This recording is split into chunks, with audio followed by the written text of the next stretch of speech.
Dahil dito lang ako nakatira, daily tripping and daily reservation kami. Pag sinag place na Cavite, no down payment, no equity, no reservation. Ito na yung video. Video po, not mine, credit to the owner. I-refer ko na lang po sa inyo pag may buyer po akong gusto magpa-renovate. So, ang ganda ng kanyang pagkaka-renovate. Imagine niyo po, wala kasing down payment, walang reservation, walang equity. Nakapag-ipon po sila ng pampaganda ng bahay. Nung na-receive nila yung susi, pinaayos na po agad nila yung bahay. Ito po ang naging expanded yung harapan ng bahay nila. Ayan. Yung 4 meters sa harapan, ganito po ang kinalabasan. So, nakikita nyo naman po ang advantage ng may extra space sa harap ng bahay. Dito po pwedeng kumain, mag-module ang mga bata, tumambay. Hindi na sayang yung space sa harapan.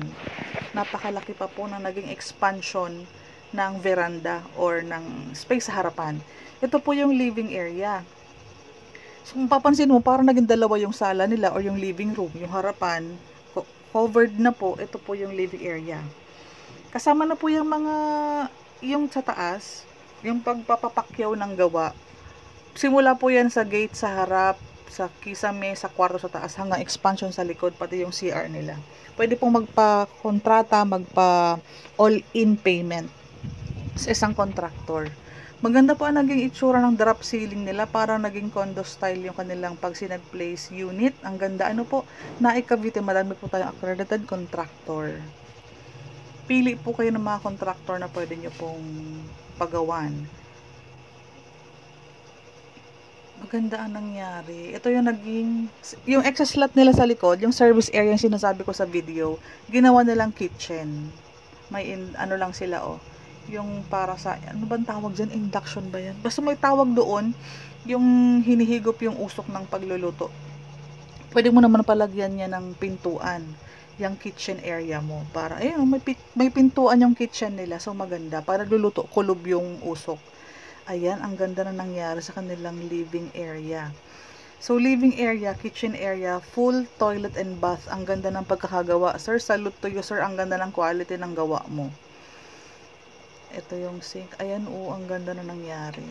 Full toilet and bath ang sukat kasi ng ating toilet and bath na CR. Ganyan siya pag pinaganda. Ayan.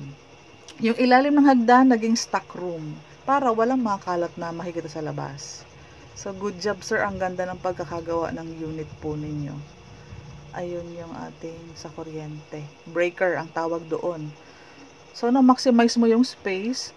Solid na ang first 2 steps mo, tapos inayos yung hagdanan. Ganyan siya.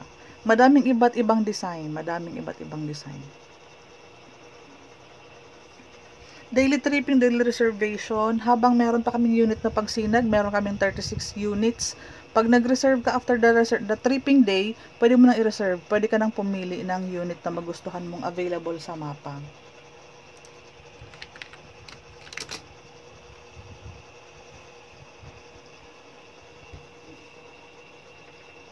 So, yung second floor natin, naging 2 rooms siya. Ganyan. Ito yung harapan, yun yung vera na sa baba. Yung isang bintana nilagyan nila ng pang aircon. So, i-check natin. So, ito yung naging kabuuhan ng itsura niya. Di ba maganda po? Imagine mo, wala kang down payment, wala kang reservation. At ang good news, may CR ang taas mo. Nagawan nila ng paraan na magkaroon ka ng second bathroom sa taas. May shower pa. Ayan po, isang CR pa ang na-provide nila sa taas. So, double good job ka, sir. Ang ganda ng gawa mo. Sarap mo i-recommend sa mga buyer namin. Cabinets.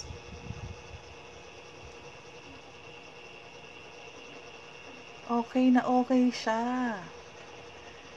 Imaginein mo, kapag may down payment ka kasi, di ba, nag-reserve ka. Sa ibang project namin na may down payment, magda-down payment ka habang inaantay mo yung bahay.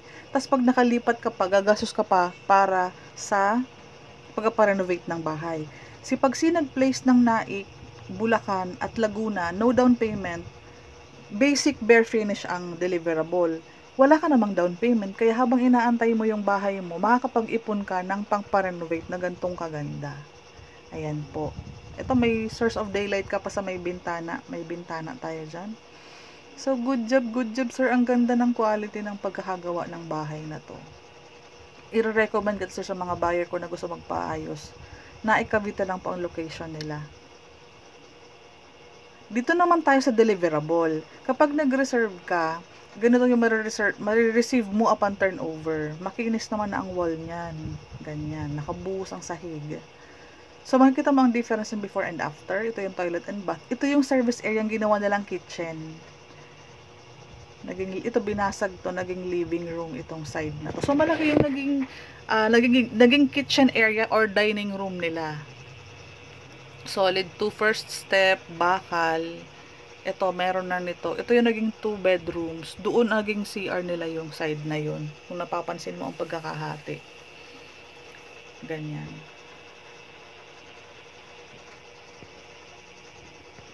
Ito, toilet and bath, service area. So, ulitin mo yung vlog mamaya para makita mo kung ano yung improvement na nangyari from bare finish. Daily tripping, daily reservation, paki-message nyo po ako directly para po makapag-reply ako. Yung nagte-text po kasi hindi naman na nagpi-PM. So, paano ko po maaasikaso? PM me, link below, nandyan sa comment box.